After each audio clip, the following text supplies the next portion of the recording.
The smell hit me first, sharp and chemical, and wrong. I dropped the bowl, and Milo let out a soft cry from the corner of the porch, where he lay curled on his side.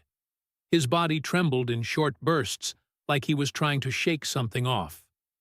My breath caught in my throat as I rushed to him.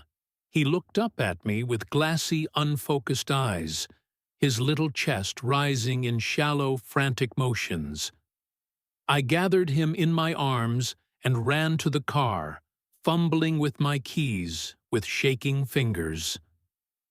The drive to the emergency vet felt like hours, though it was only 15 minutes. The technician took him from me without a word as soon as I burst through the door. I paced the lobby, listening to the hum of fluorescent lights and the soft sobs escaping my mouth I had raised. Milo, since he was a kitten, he was more than a pet. He was my anchor. After my brother died, I stopped speaking to most people, but Milo never left my side. When the vet came out, her face told me everything. He had been poisoned, she said, likely ingested something toxic within the last few hours. I nodded numbly as she spoke, but the details blurred together. Pesticide, maybe antifreeze. Whatever it was deliberate. I drove home alone, staring at the empty passenger seat. The house felt hollow without him. Graffiti. Food bowls still sat on the porch. The smell stronger now, like bleach mixed with ammonia. I covered my mouth and backed away. My heart pounded as I realized this wasn't an accident. Someone had done this, and I already knew who hated him enough to try Kerren. She was the president of the HOA and had made my life miserable since I moved in. She was in her 50s, with hair like brittle straw, and a smile that never touched her eyes. She ran the neighborhood like it was a dictatorship with her clipboard and constant threats of fines. She hated Milo from the start, said he violated some outdated clause about pets in shared spaces, even though he was always leashed and never left the porch. Every week she sent me warning letters. Sometimes she stood across the street watching me with arms folded tight and lips pursed like she was tasting something sour. When I tried to explain that Milo was my emotional support animal and registered as such, she scoffed and said, "Everyone has a sob story these days. Doesn't mean you get to break the rules." I ignored her as best I could. Milo never hurt anyone. He didn't deserve this. The next morning, I called the HOA office and asked to file a formal complaint. The receptionist hesitated and said that might be difficult, since Kerren oversees all the filings. Of course she did. I hung up and sat at the kitchen table, staring at nothing. I didn't have proof. Not yet. Just a horrible suspicion and a dying cat. The vet said he was stable, but they had to keep him. For observation, I didn't know what to do with myself, until I remembered the camera cheap motion sensor I had installed last month. Facing the porch, it wasn't high-tech, but it worked. I pulled up the footage and scrubbed through the hours from last night, nothing until 2 tatered teat, T2 a.m., then movement, a figure stepping into frame. I paused and zoomed in, Kerren wearing a dark hoodie and gloves. She bent down near the bowl and poured something from a small bottle. Then she looked around once and walked away. My stomach turned. I saved the clip and backed it up twice. The timestamp was clear. The motion was deliberate. I called the police. The officer listened and asked if I had the substance. I didn't, just the bowl which I hadn't touched. He said without testing the contents or knowing what the liquid was, it would be hard to prove intent. He advised me to document everything and avoid confrontation, but I couldn't sit still. I needed to face her. I found her watering her roses that afternoon in her manicured front yard. "Did you come onto my porch last night?" I asked. Her face didn't flicker. "I don't know what you're talking about," she said. "My cat nearly died." I said, "You were caught on camera." She tilted her head and gave a tight smile. "Maybe you should keep your animal indoors where it belongs." "You tried to kill him," I said louder. "Do you have any idea what that means?" She leaned closer and whispered, "You're not wanted here, dear. Maybe it's time you moved on." I stood frozen as she turned. Back to her roses, humming softly. I walked away, shaking. It wasn't just hate. She felt powerful, untouchable. Like the rules didn't apply to her. That night, I sat with the video on a loop, and my fingers clenched around a pen.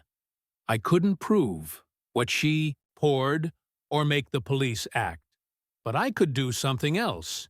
If she thought I was weak, if she thought she could poison Milo and walk away, she was going to find out exactly how wrong she was. I ordered a new set of cameras with higher resolution and night vision.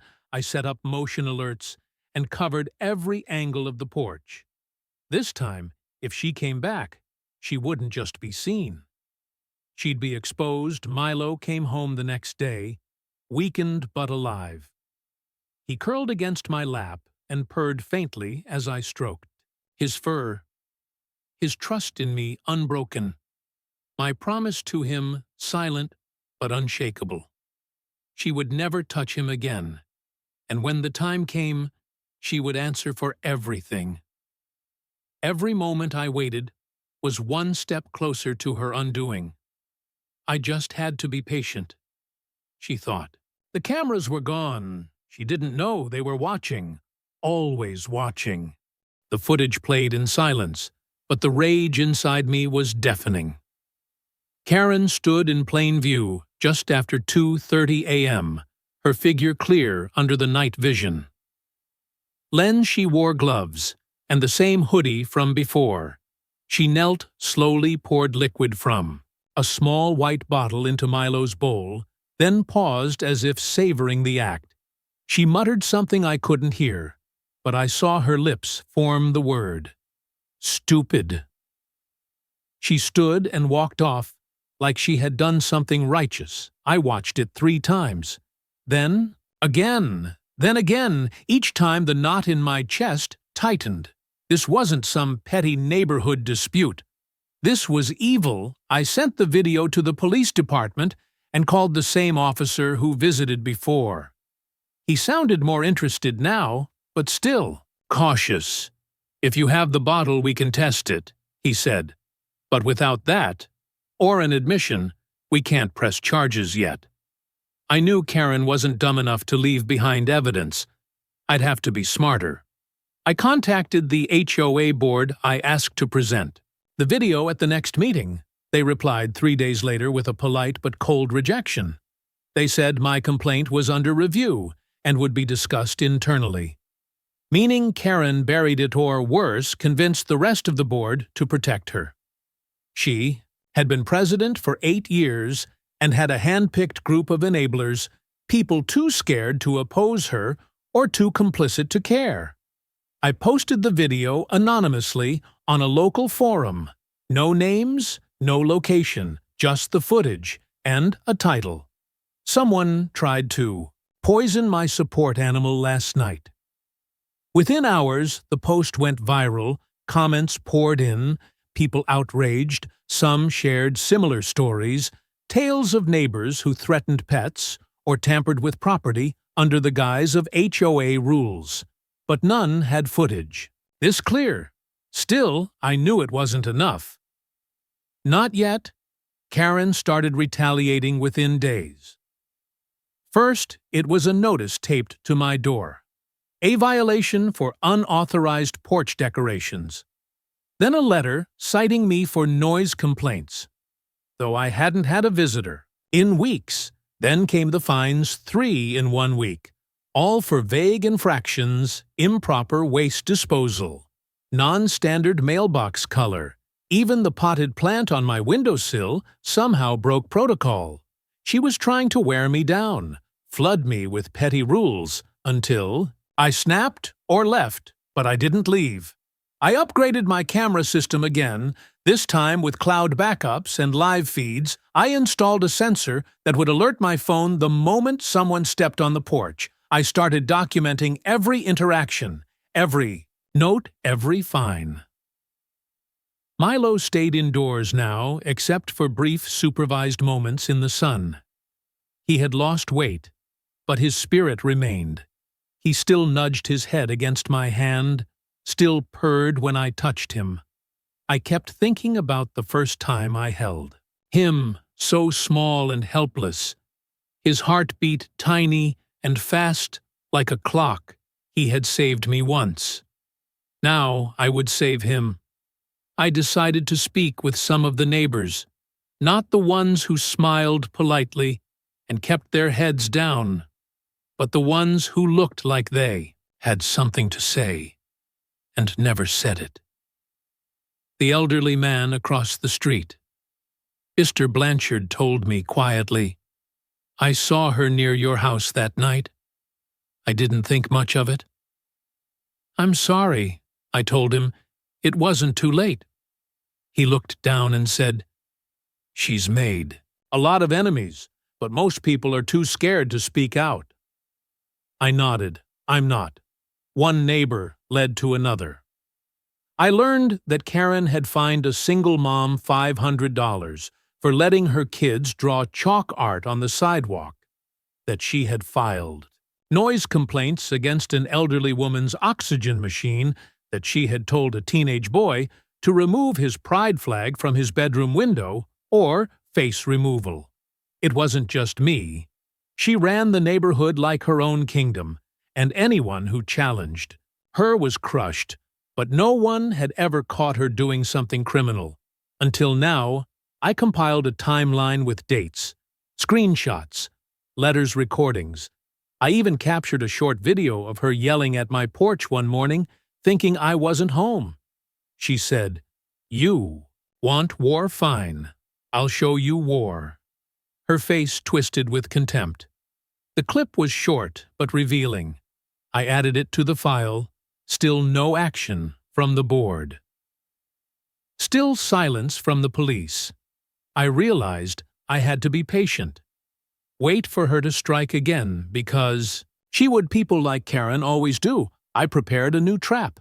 This time the bowl was filled with harmless decoy food, treated with a marker chemical that could trace any contaminants added. The area was surrounded by 3 cameras at different angles, each one with audio and full night vision. I left it out under a covered tray, where she would think I had let my guard down. Then I waited. Days passed. Nothing. Then one night, the alert buzzed on my phone at 2 a.m. I opened the feed and froze. There she was again. Same gloves, same hoodie, same careful crouch. She poured the liquid just like before. Only, this time, she left something behind. The bottle. She must have dropped it, or forgotten it, in the dark. She stood, paused, looked directly at the porch camera, then turned, and walked away. I didn't sleep. I watched the clip again and again until the sun rose. Then I picked up the bottle with gloves, placed it in a bag, and drove to the police station. The officer at the desk didn't even let me finish. They called in a detective. He watched the video and said, "This changes everything." They said they'd test the liquid and expedite the process. Said it looked like clear evidence of criminal intent. Said I'd be hearing from them very soon. When I got home, I stood on the porch, Milo rubbing against my ankle. Across the street, Kerren stood on her lawn hose in hand and a smile on her face. She waved, a fake polite motion. Like none of it ever happened, I waved back and smiled wider, because I knew what she didn't. That this time she left fingerprints all over her downfall. The detective called 3 days later, his voice calm but laced with something new, conviction. "We got the lab results back," he said. "The substance in the bottle is ethylene glycol, an ingredient in antifreeze highly toxic and fatal in small doses." My hands trembled as I held the phone against my ear. He continued, "We also found Kerren's fingerprints on the bottle and the gloves recovered from her trash match, the ones in your footage. I didn't even have to ask how they got into her trash. Apparently, a neighbor tipped them off anonymously about her dumping something suspicious. They retrieved the gloves with a search warrant after the bottle was confirmed as dangerous. It was over, or at least I thought it was." "She's being brought in for questioning. Tomorrow," the detective said. "You might be asked to testify if this goes to trial." I agreed without hesitation. I didn't care how long it took or how many hearings I'd have to attend. She had tried to kill Milo twice. She had lied and threatened and bullied everyone who stood in her way. Now she would have to answer for it. That night I sat on the couch with Milo in my lap. He purred louder than he had in weeks, his strength returning. Outside the street was quiet, but a storm had begun to stir the tea. Next morning, 2 unmarked police vehicles rolled up to Kerren's house, just after 9. I watched from my window. Half the neighborhood did curtains, twitched blinds, parted heads, poked out of doorways. She stepped outside in her usual pressed blouse and slacks. Her lips pursed into a perfect little line. They spoke to her calmly for a few minutes. Then they put handcuffs on her. I will never forget the way her face crumpled when she saw the cameras. Neighbors with phones up, some recording in silence, others whispering gasps. Someone across the street said, "No way, that's Kerren." And someone else replied, "What did she do?" The detective caught my eye as they led her to the car. He gave a small nod. A thank you, without words. She was charged with animal cruelty, attempted destruction of property, and possession of a controlled substance with intent to harm.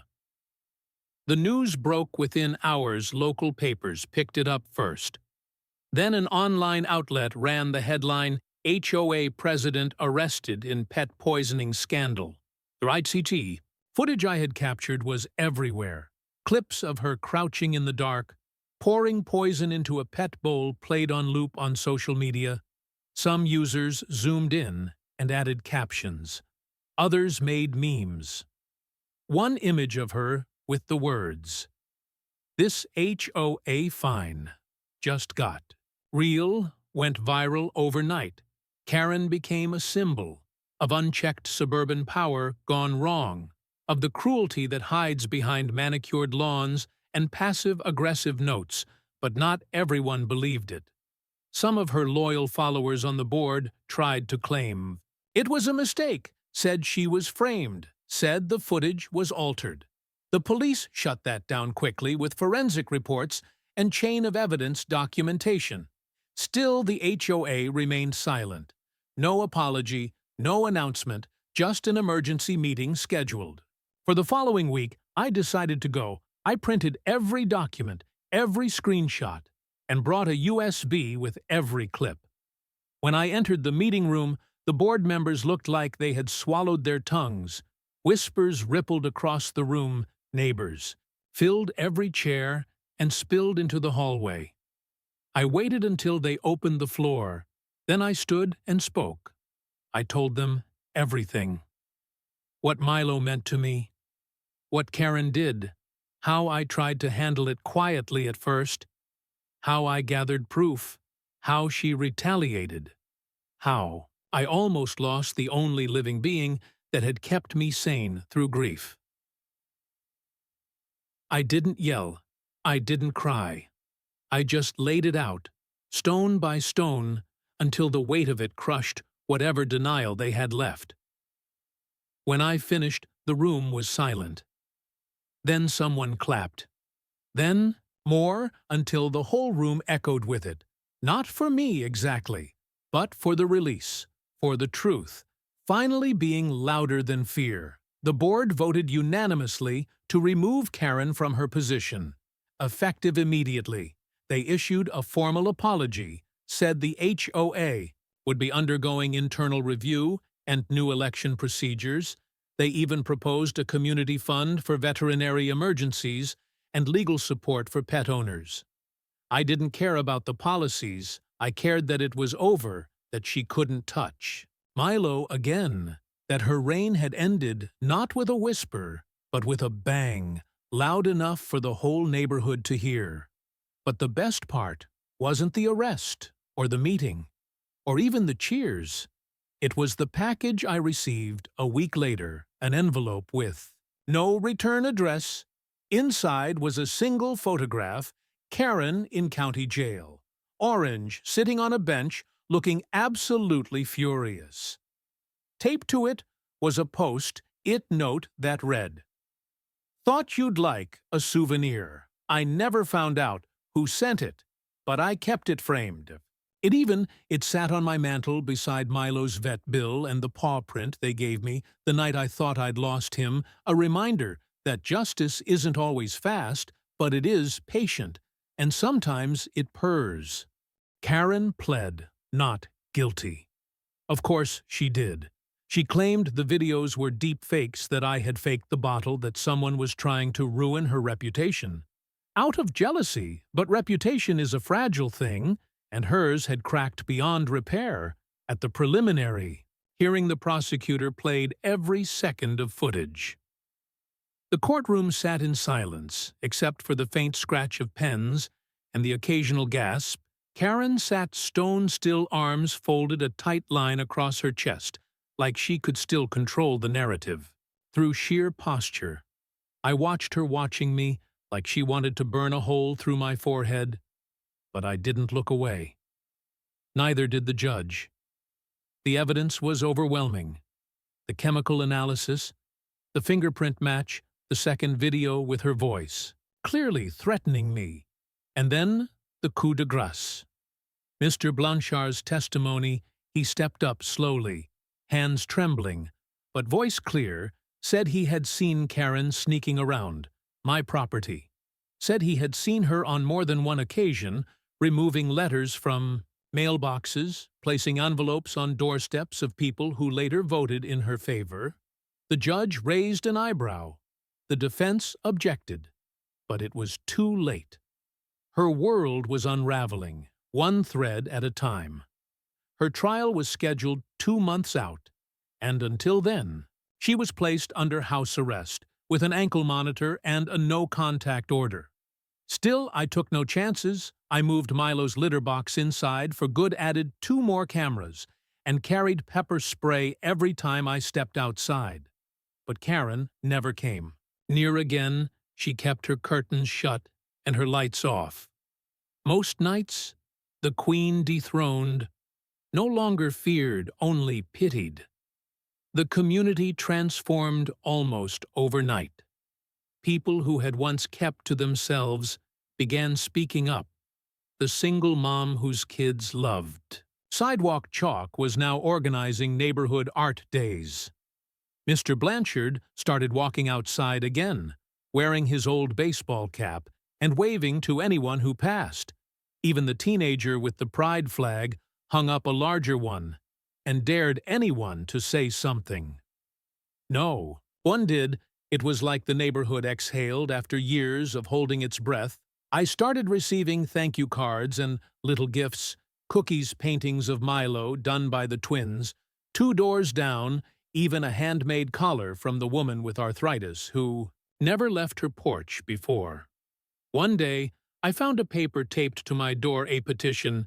They wanted me to run for HOA president. At first, I laughed out loud. Me, the woman who once screamed into her pillow after reading a warning about her wind chimes.